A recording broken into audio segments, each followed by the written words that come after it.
అనకాపల్లిలో శుభప్రదం shopping mall. సినీ నటులు మానస వారణాసి మరియు శ్రీదేవి చేతుల మీదుగా గ్రాండ్ ఓపెనింగ్. అయ్యా నారాయణ మూర్తి, నన్ను ఎందుకయ్యా ఇలా బాధ పెడతాం? ఎంత పాపిష్టి వాడినైనా ఇంత కఠినంగా దండిస్తే నీకు కూడా పాపం వస్తుందేమోనయ్యా. స్వామి బాబు, ఏమన్నా సాయం కావాలా?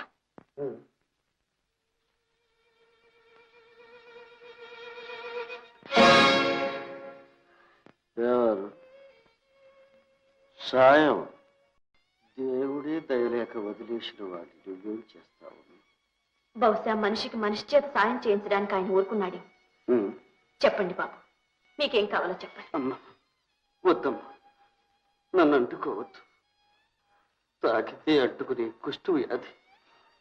జాలిపడి అయ్యో అన్నాను, అంతే చాలా. చివరి గడియల్లో చల్లని మాట విన్నాను. వెళ్ళిరామ్మ, వెళ్ళి. అదేమిటి బాబు, ఈ స్థితిలో మిమ్మల్ని వదిలి ఎలా వెళ్ళగలను? చీకటి కూడా పడింది. మీరెక్కడికి వెళ్ళాలో చెప్పండి. అయ్యో తల్లి, ఊరు పొమ్మంటోంది, కాడు రమ్మంటోంది. అందుకే ఇలా పోతున్నారు.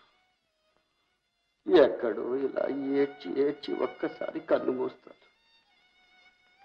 ఎందరో అనాథలు, అందులో నేను ఒకటి. నేను ఒకటిని అనుకోండి, ఆ విధంగానైనా నన్ను సాయపడిపండి. మీరెవరో ఎక్కడికి వెళ్ళాలో చెప్తే. నా పేరు సిరిపురం సుందర్రామయ్య. పేరు పెట్టిన వాళ్ళు చాలా చమత్కారంగా పెట్టారు. సిరిపురం సుందర్రామయ్య గారా? తరచు పత్రికల్లో చూసే పేరేనే. వాడేనమ్మా వీడు. ధర్మదాత, కళాపోషక వగైరా పాపిష్టి బిరుదులన్నీ దిక్కుమాలిన వాడిని ఎత్తినే ఉంది. ఏమిటి, మీరే వారా? భగవంతుడా, ఏమిటి విపరీతం? కోటీశ్వరులు మీకు? కోటీశ్వరుడికి కుష్టి వ్యాధి ఏమిటని ఆశ్చర్యపోతున్నావు? డబ్బుకి జబ్బుకి సంబంధం లేదమ్మా. అంత కర్మ. ఒకే నొసట భగవంతుడు. అంతటి భోగాలు, ఇంతటి బాధలు, అంతటి కీర్తి, ఇంతటి దిక్కుమాలిన తనవు రాస్తాడంటే ఎవరైనా నమ్ముతారు. కానీ నా నొసట రాశాడు. ఏ జన్మలో చేసిన పాపము ఈనాడిలా అనుభవిస్తున్నాడు. అంత డబ్బున్నవారు మంచి డాక్టర్లకు చూపించలేదు? పిచ్చిత, చూడని డాక్టర్లు, మింగని మందు లేదు. దర్శించని పుణ్యక్షేత్రాలు, మొక్కని దేవుడు లేడు. అయితే అయితే ఈ జబ్బు పోయే మార్గమే లేదా? అదేనమ్మా, ఆ మాటే నేను కనిపించిన వారందరినీ అడిగాను. వారందరూ చెప్పిందల్లా ఒక్కటి. చేతికి ఎముక లేదనిపించేలా దాన ధర్మాలు చెయ్యి. ఆ పుణ్య ఫలంతోనైనా నీకు ఈ వ్యాధి నయమవుతుందేమో అన్నారు. ఆనాటి నుంచి అడగని వాడిది పాపం అన్నట్లుగా, అడిగింది కాదనకుండా దాన ధర్మాలు చేశాడు. నా ప్రాణం తప్ప అన్నీ ఇచ్చేశాడు. అంత దాన ధర్మాలు చేసినా ఈ జబ్బు తగ్గలేదా? ఎందుకు తగ్గాలమ్మా? జబ్బు పోతుందన్న ఆశతో చేసేవి దానాలవుతాయా? లంచ, దేవుడికిచ్చే లంచ. చేతిలో ఉన్న డబ్బు అయిపోయేసరికి జబ్బు బాగా ముదిరి అందరూ అసహించుకునేటంత వికృత రూపం తెచ్చిపెట్టి. పోనీ డబ్బు లేకపోయినా నా అన్నవాళ్ళు ఎవరూ లేరా? లేకే, నేను కన్నవాడే ఉన్నాడు. చెట్టంత కొడుకు. వాణ్ణి పెద్ద చదువులు చదివించాను, విదేశాలకు పంపించాను. మరో కోటీశ్వరుడి కూతురికిచ్చి పెళ్లి చేశాను. గొడ్డొచ్చిన వేళ, కోడలొచ్చిన వేళ అన్నాడు. కోడలొచ్చిన కొద్ది రోజులకే నన్ను ఇంట్లో నుంచి వెళ్ళగొట్టాడు. అయ్యో రామా, కన్న కొడుక్కి మమకారం లేకపోయినా కనికరమైనా లేకపోయిందా? మమకారం, కనికరం ఈ కాలపు పిల్లలకు అవేమీ ఉండవమ్మా. కన్నవారికి ఉన్న కడుపు తీపి పిల్లలకు ఉండదు. ఇట్టే తెంచుకుపోతారు. నిజమే బాబు, నిజమే. మీ వల్ల ఉపకారం పొందని ఏ ఒక్కరు మీకు ఈ స్థితిలో సాయపడలేదా? అయ్యయ్యో, ఇక్కడేనమ్మా నువ్వు ప్రపంచాన్ని అర్థం చేసుకోవలసింది. నా దగ్గర డబ్బున్నంత కాలం నాకు ఈ వ్యాధి ఉన్నా నాకు దగ్గరగా వచ్చి నేను మన్మధుణ్ణని, ధర్మదాతనని అన్నవారందరూ డబ్బైపోయిందని తెలిసిన మరుక్షణంలో చిచ్చి వీడి పక్కన కూర్చుంటే ఈ జబ్బు మనకు కూడా అంటుకుంటుందని దూరంగా తొలగిపోయేవాడు. విశ్వాసం లేని ఈ జాతి మధ్య బ్రతికే కన్నా ఎక్కడైనా దిక్కుమాలిన చావు చావడమే మంచిదని ఇలా వచ్చేశాడు. చావు రాలేదు, చావడానికి మనసు ఒప్పలేదు.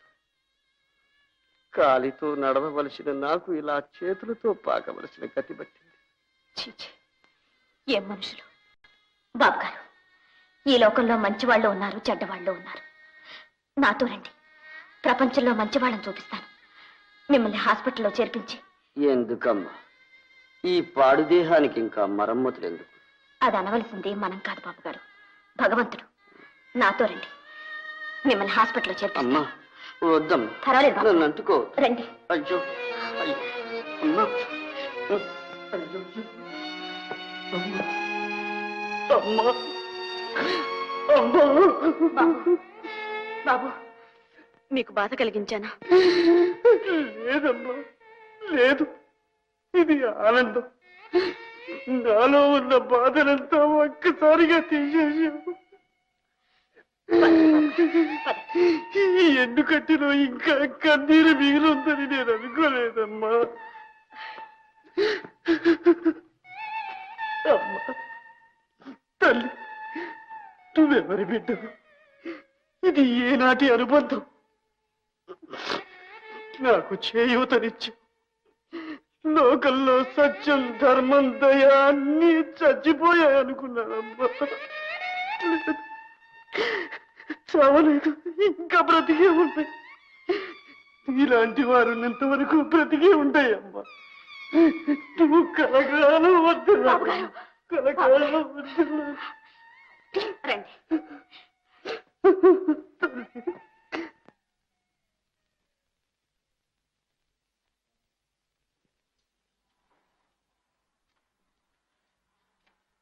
ఇలా కూర్చోండి బాబు గారు, ఇప్పుడే వస్తాను.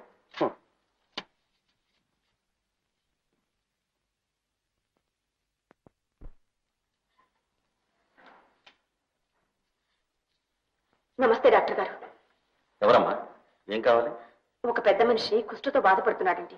Advance leprosy. ఎక్కడున్నారు? బయట కూర్చోబెట్టాను. చూడండి, ఆయన దగ్గర డబ్బు ఏమీ లేదు. నా ఒంటి మీద ఉన్న నగలు ఇచ్చేస్తాను. ఆయన ఎలాగైనా బాగు చేయండి. కానీ ఈ సంగతి మాత్రం ఆయనతో చెప్పకండి. అలాగా? ఆయన మీకేమవుతారమ్మా? సాటి మానవుడు అంతే. పాపం, ఒకప్పుడు కోటీశ్వరుడట, సుందరామయ్య గారని. ఎవరు? కోటీశ్వరుడు సుందరరామయ్య గారు? ఒకవేళ సిరిపురం సుందరం? అదే, ఆ పేరే చెప్పారు. ఆయన మీకు తెలుసా? తెలుసా? ఆయన ఎక్కడున్నారమ్మా? బాబు గారు, బాబు గారు!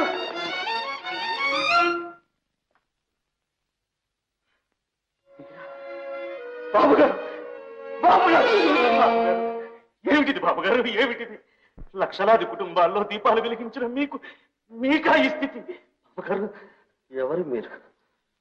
నన్ను ఎందుకు ఇలా హేళన చేస్తున్నా? హేళన? మిమ్మల్ని ఎంత మాట అన్నారు బాబు గారు? మీ ఉప్పు తిరిగి పెరిగిన వాణ్ణి, మీ సహాయంతో చదువుకున్న వాణ్ణి, నేను మిమ్మల్ని హేళన చేస్తానా బాబు గారు? మన్నించు బాబు, మన్నించు. చాలా కాలంగా నిందలు, తిరస్కారాలు విని విని నా గుండె చెవికిపోయింది. ఇప్పుడు మంచి మాటలు విన్నా నమ్మలేని స్థితిలో ఉన్నాను. ఏమీ అనుకోకు బాబు. ఎవరు నువ్వు? మీ దగ్గర కోటయ్య నేను నౌకరు ఉండేవాడు, గుర్తుందా? కోటయ్య? ఉండేవాడు బాబు, ఉండేవాడు. చాలా నమ్మకస్తుడు. నేనంటే ప్రాణం వాడికి. వాడే ఉంటే నన్ను ఇలా వదిలేసేవాడు. నాకు ఈ దుస్థితి వచ్చేది. అందుకనే వాడిని దేవుడు తీసుకుపోయాడు. నేను ఆ కోటయ్య కొడుకునే బాబు. ఏమిటి, నువ్వు మా కోటయ్య కొడుకు? అవును బాబు గారు, మీ కోటయ్య కొడుకుని. మా కోటయ్య కొడుకు డాక్టర్ అయ్యాడు. అంతా మీ చలవేగా బాబు గారు. మీ సహాయంతో అమెరికా వెళ్ళి డాక్టర్ చదువుకుని ఇటీవలనే వచ్చాను. రాగానే మీకోసం మన ఊరు వెళ్ళాను. లేరన్నారు, ఎక్కడున్నారో కూడా తెలియదన్నారు.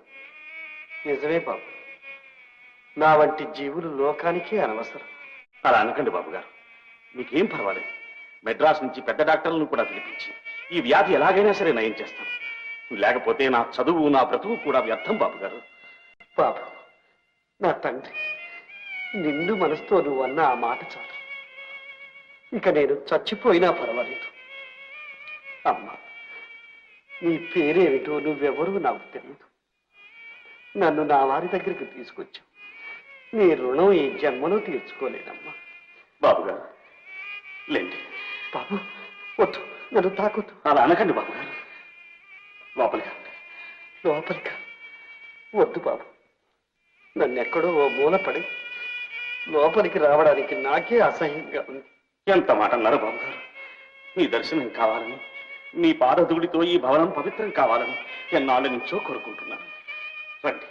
పదండి బాబు గారు, ఆయన అంత ప్రేమగా పిలుస్తున్నారు, కాదనకండి. రండి బాబు గారు.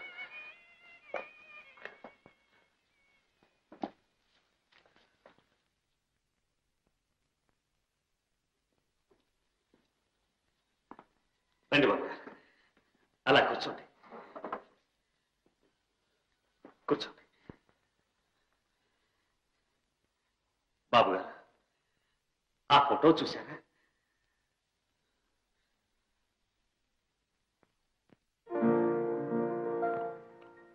నాకు చూపు సరిగ్గా ఆడడం లేదు బాబు. ఆ ఫోటో మీదే బాబు గారు. నాదా? అవును, నా పాలిటి ఇలా వేరు. ప్రతి ఉదయం మీ ఫోటోకి నమస్కరించిన తర్వాతనే ఏ పనైనా చూసుకుంటాను బాబు గారు. అలాగా బాబు, ప్రేమాభిమానాలకు భక్తి విశ్వాసాలకు కోటయ్య వంటి వాడు లేడనుకున్నాను. నువ్వు తండ్రిని మించిన వాడు అనిపించావు. అంతా మీ ఆశీర్వాద బలం బాబు గారు. సార్, పోలీసులు వచ్చారు, అర్జెంట్గా చూడాలి. అలాగే, ఇప్పుడే వస్తాను బాబు గారు. బాబు గారు, నేను వెళ్ళొస్తాను. ఇప్పుడా? ఇంత ప్రొద్దుపోయి? పర్వాలేదు, మా ఇల్లు దగ్గరే. ఇందాక నాకెవరూ లేదని ఊరికే చెప్పాను. నీతో వస్తాను.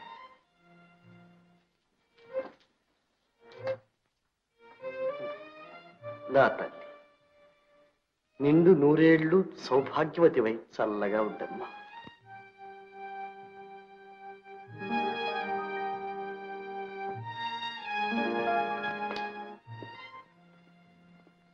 బాబు గారు. నాయన, ఏమిటది?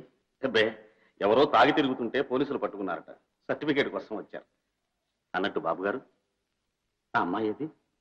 ఇప్పుడే వెళ్ళిపోయింది నాయన. కనిపించలా? లేదే. చాలా మంచి పిల్ల. అవును బాబు గారు, ఈ లోకంలో అలాంటి వాళ్ళు చాలా అరుదుగా ఉంటారు. మిమ్మల్ని బయట కూర్చోబెట్టి ముందు నా దగ్గరకు వచ్చి ఏం చెప్పిందో తెలుసా? మీకోసం తన నగలన్నీ ఇచ్చేస్తానంది.